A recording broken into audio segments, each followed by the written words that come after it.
Hey everyone, Travis here on day 2, week 11 of the NALCS, joined by Daydreamin of Coast.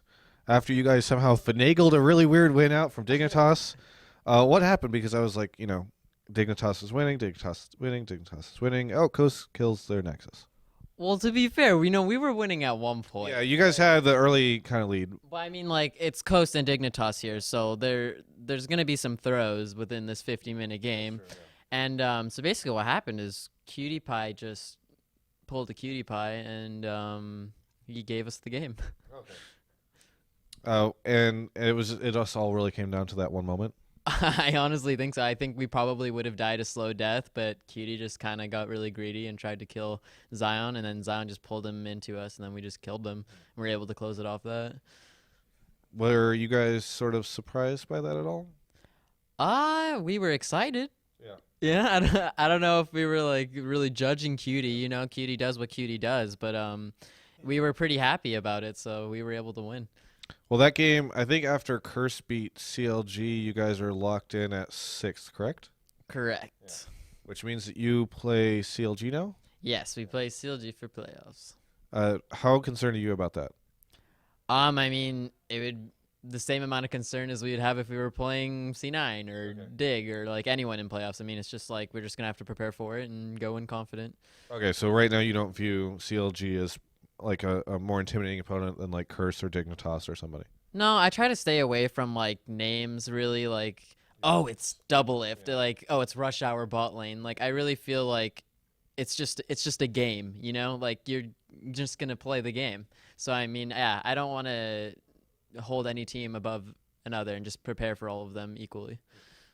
All right, so now you've got that. So now that that's sort of been decided, how do you guys approach the rest of this? Like, do you not stress too much about these games? Do you try to take them incredibly seriously so that you can be as prepared as possible for playoffs? I mean, I know it's on a different patch, but what happens for you guys now for the rest of this?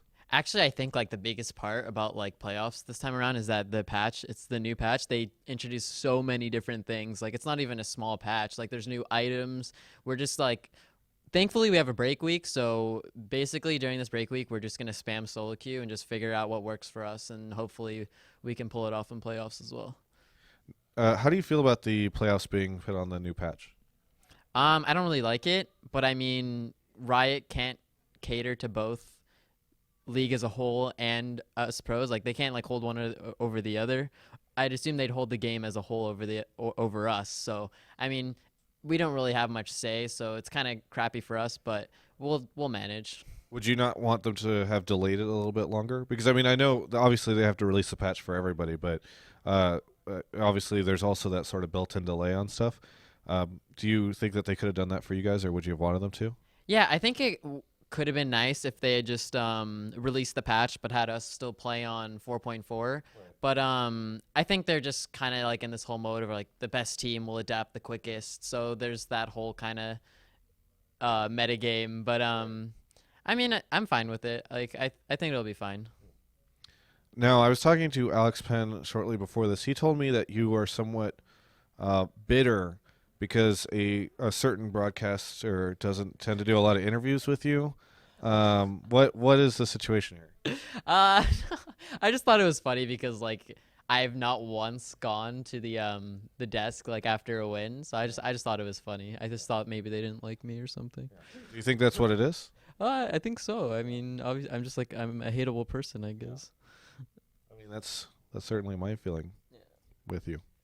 Uh, all right, so you got this. Now we're watching CLG predictions on who's going to win that. Um, I think it's gonna be a very close match. EG, they're looking really bloodthirsty right now. See, Enoch's on Italy. He's really giving Yen a tough time, but I think CLG should probably win this. Hey, I know you guys aren't going to relegation unless you end up losing or whatever in the playoffs, but uh, odds are that you'll be safe. I do want to ask though what your thoughts are on LMQ because obviously they're going to come up. They're either going to face EG or XDG. What are the chances that they'll come in and take a spot in the LCS?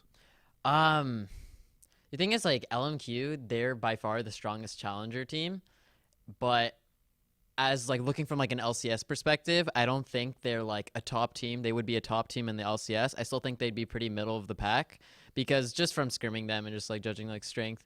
But I definitely think they could beat XTG or EG, but I also think EG or XTG could beat them. Okay. So I think it's relatively maybe like 60-50 in favor of LMQ. That's 110%.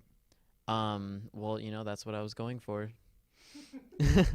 You have any shout outs, plugs, anything you want to say here at the end of this interview, Daydreamin? Shout outs to our sponsors, Phoenix, Cyberpower PC, and Law Class, and follow me on Twitter. Which is? At Daydreamin LOL.